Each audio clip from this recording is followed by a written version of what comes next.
And so I become this resource, this bridge, this missing piece of the puzzle that has allowed every caliber of athlete a chance to experience success and greatness and performance on a level that they previously thought was reserved for only the most gifted athletes. And I've worked with some of the most gifted.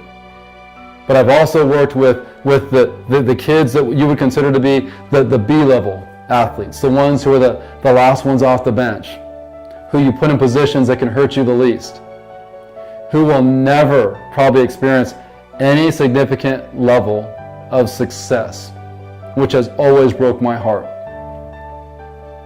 because they want to feel relevant too. And I literally created an environment for just those athletes, the so-called B-level athletes, if you will. And I've given them access to what it is that I know, and I've watched these kids in an hour and a half do things that they would never do in a career and do it in a day, because they're approaching performance from a completely different channel.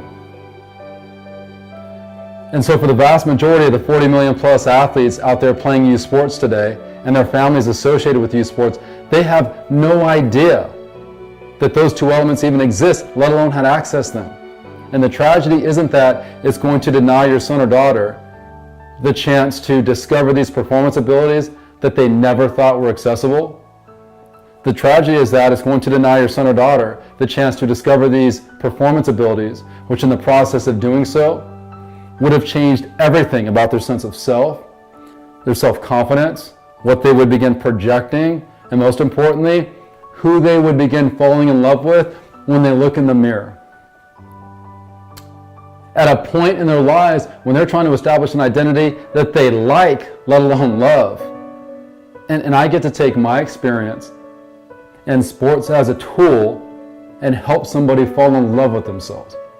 That is so powerful, because it changes the lens through which they see themselves in this world. And once that happens, then they start feeling this relevancy and significance and visibility that everybody in this world covets. Sports can be a tool for that. I recognized that at 21, and it changed everything about my sports experience and my life experience, which, by the way, were meant to be juxtaposed. They were not meant to be one and the same. They were meant to be side by side. Way too many athletes today are losing themselves in their sports experience because they're allowing themselves to be defined as just an athlete. And sports is meant to be an extension of who you are, not a definition of who you are. And it is imperative that athletes learn to distinguish the two, because it could have a negative impact on their life outside of the sports field. And I want to help them change that. Sports is meant to be a mechanism for discovery. I can help completely change someone's approach to sports and performing mentally, and completely change the way they will allow themselves to play their game physically. And now I'm that resource to you.